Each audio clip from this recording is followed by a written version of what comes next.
Right. We got to understand Asherah. Yeah.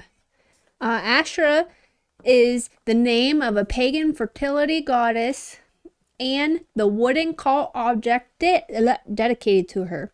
Or another name for her was Lady Asherah of the Sea, she who walks on the sea. I really have no idea what that even has to do with fertility. Walking on the sea. I mean, Jesus walked on the sea. And I know that Satan likes to imitate God.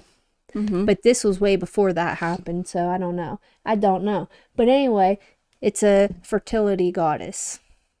Fertility goddess. Yes. And Asherah was worshipped in various ways, including through ritual sex. Did I say that right? Yeah. Okay. Although she was believed to be Baal's mother, she was also his mistress. It's perverted, isn't it? Yep.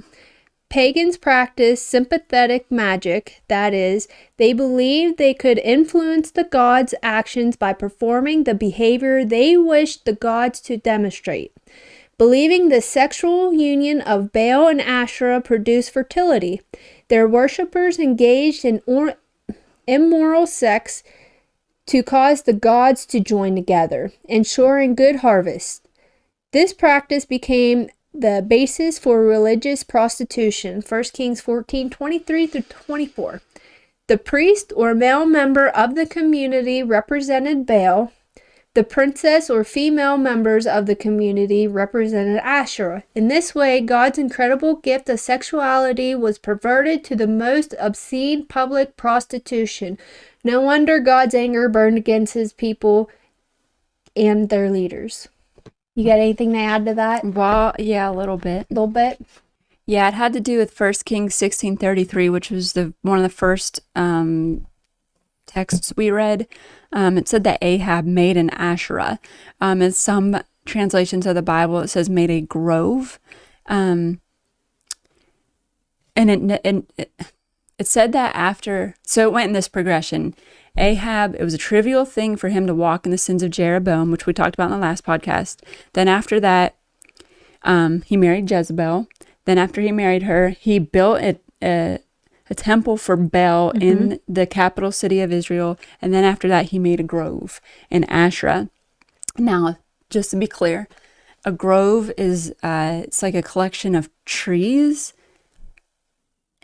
And for Asherah, they would cut all the limbs off of the tree. So it would just be like a kind of thing, like a totem pole. Yeah. Except a tree. A tree, right, yes. And then it would be carved out with some sort of sexually explicit image of a female. They would call that the Asherah pole.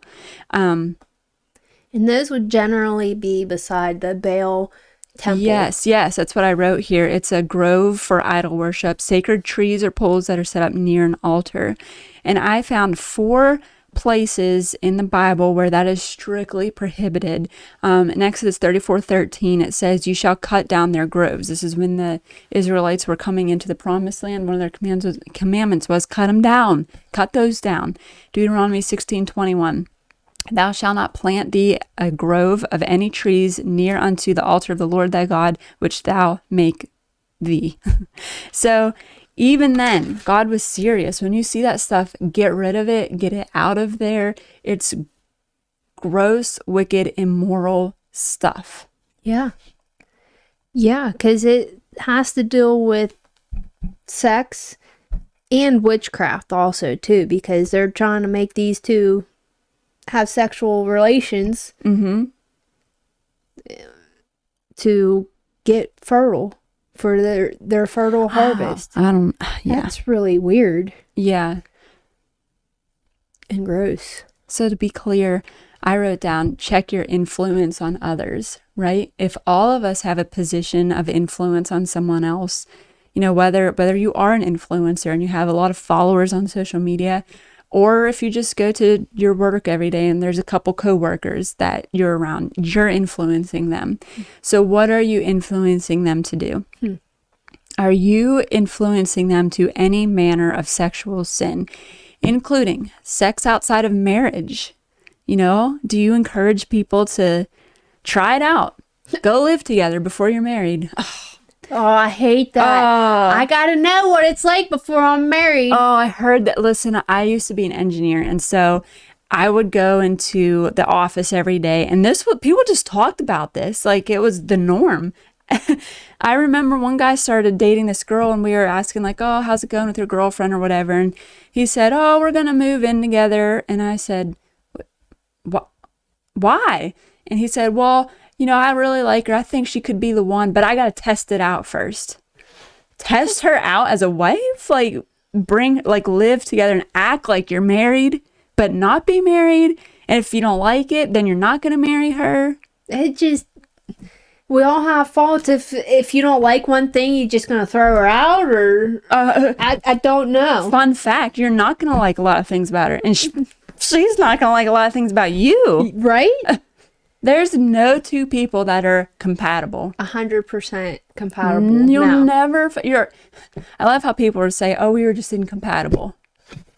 Yeah, everybody's incompatible. Sometimes I'm incompatible with myself. Yeah. I can't make my mind up sometimes.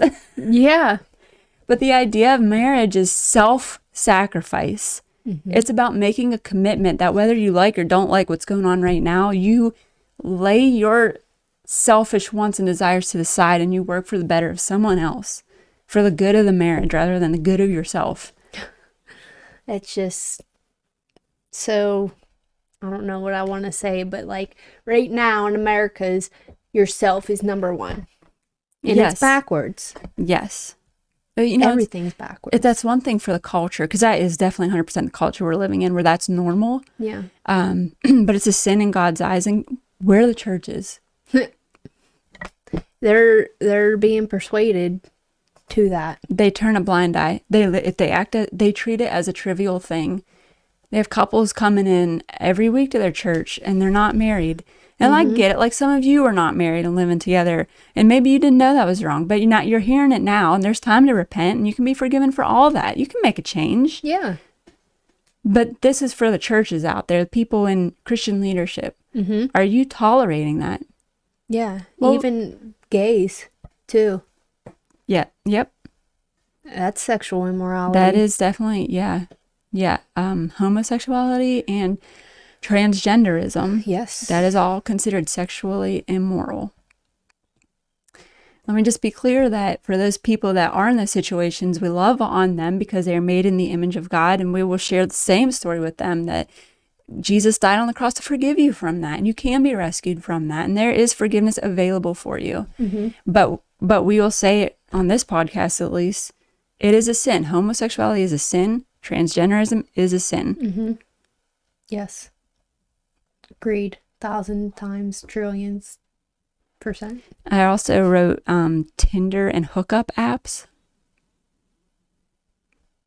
Come again? Tinder. Is that what it's called? I think so. I don't know. I really don't know. I've heard of Tinder, but what are hookup apps? There's actual apps up there. I don't know what they're called, but I know they're out there. That it's like a dating website, like a dating app. Like you go on an app, find someone to date. That's one thing. But this is not. This is just for hooking up. Just to have sex. Yeah, just to make it easy to find someone to fulfill your sexual lust, but with no strings attached, no commitment, nothing like that. Yeah. I can't believe that. Believe it. Okay. Do you encourage people into things like that? How about adultery? And grass is not always greener on the other side. Yeah, well, yeah, and just because your friends or those people who are asking you for advice are unhappy in their marriage, that's not a good reason to go explore that thing they might feel with someone else.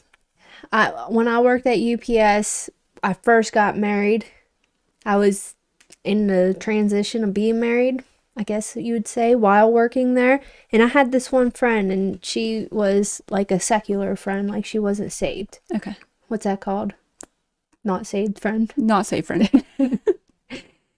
But like, our marriage, I think everybody's first year of marriage is hard because we didn't live together to test it out. But it was hard because we lived an hour away from here, and my husband was with me, like, and in my part of town, and he didn't like it, so he was really sad all the time. And I always tell her that he wasn't mean, but I said he was, just because it felt like he was mean to me, like he didn't want to talk to me or anything, you know what I mean? So she's like, just leave him. I'm like, what?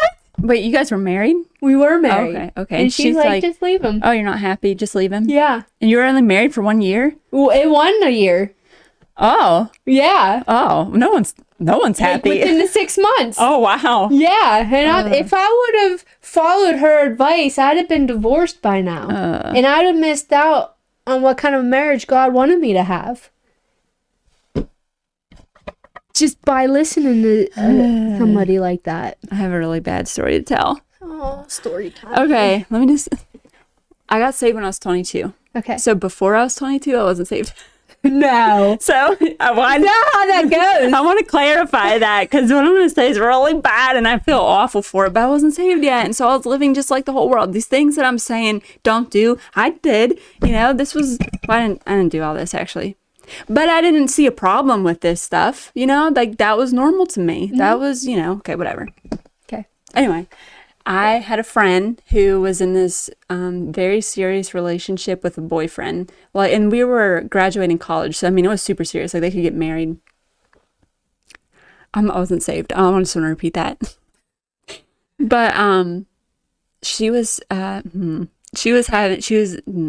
getting really upset with him. They were fighting all the time. He was graduating. He was going to move. She wasn't yet, and it just wasn't good. And so I told her, just go have fun with someone else. Were you saved at that point? I wasn't saved. I was not saved. Because in my mind, I was like, why even deal with that? There's all these other guys here. Here's the worst part of the story. Did she? Yeah, she listened to me. Are they together now? No. No, they're not. Because she cheated on him. And he broke up with her. And she even said that she didn't like him anyway, and it was okay, and that was it. But anyway, there's a good example of what not to do. I can't believe you did that. I told you. I wasn't saved. Okay. Moving on. Porn. Or sexually explicit pictures, videos, books, etc. We talk about that pretty often somehow on this podcast. I was really afraid to read this book for that point. Because she is very graphic with her lifestyle. Well, this is one of her quotes, that God is a male figure with genitalia. So then you just think of that. And then she goes to the Playboy Mansion. She didn't see anything gross there, but I've only got 3 chapters in, so. Yeah. So you got to watch what you're looking at and what you're reading. But again, we're talking about what you're influencing other people to do. I don't know. Do you ask people to go watch the Magic Mike movie with you? That'd be awkward. Or the 50 Shades of Grey movie. That's the only ones I can think of. Or ask your husband to watch porn with you. Yeah, that would be included. I don't know. Yeah. Yeah, well, because then you'd be leading him into that. Yeah, because I don't really have experience in this. This is just my thought that porn is your fantasy. Yes. So if you start watching that before you have sex, then that fantasy is never going to get fulfilled, because not most people are like that. Well, I think anytime you start watching it, whether you have had sex or not have had sex, but yeah, it's everything is perfect, I guess, on them. And yeah, no one can match that. I don't know. That's could be a whole discussion in and of itself. Yeah. Because a lot of those mass serial killers started by watching porn. Oh my. That was, yeah. They kept watching. It kept getting more and more. They kept getting more and more addicted to it, to the point where nothing could satisfy that lust they had. It had to get more and more intense for them. So then they killed people, and that satisfied it. Yes. Yep. I mean, I'm going to read something here a little bit later in the sexual sin, or what is it? Sexual immorality, where we get the word porn from. But go ahead. Okay, well, this is the last thing I wrote down. I wrote it down because your mother-in-law mentioned it when we were talking about this a couple days ago. But it was a really good point. She said birth control, like for teenagers, young girls. And we see moms doing this all the time. Listen, my stepmom was gross and evil, and she went and got me on the pill because she had sex at 16. I didn't have sex. But because she did, she wanted me to be on the pill because she did it. Well, yeah, that's kind of like our culture. That's how our culture is, that moms, once you have a teenage daughter, you automatically have to get them on the pill. What kind of message are you sending to your daughter? Go have sex. It's Go okay. have sex, You're it's protected. okay. You're not going to get pregnant. Yeah, so now you can go enjoy it. But even if you don't say that, like the fact that you got them that is message enough. Yeah. You can still get pregnant while you're on the pill. Yeah. And have the Mirena, because that happened to me twice while being married and having sex with my husband. Knocked up twice. Both times using birth control. It doesn't work. Okay, but yeah, you're a mom, you have children, that's your influence maybe. What are you...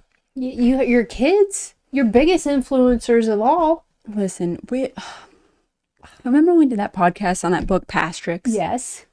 And that crazy lady? Yeah. Nadia Boltzweber? Yes. Because she wrote this book called Pastrix. She calls herself a pastor. She's not a pastor. She's totally, completely disqualified by scripture. One, because she's a woman, and two, because I don't think she's even a Christian. Nah. She can't be. But I had read an article somewhere about her when we were preparing for that podcast. This is going to be a little too much information maybe, but she had found out that her son was had come out of the closet. And her response was to go buy him a box of condoms. And basically say, have fun and be safe.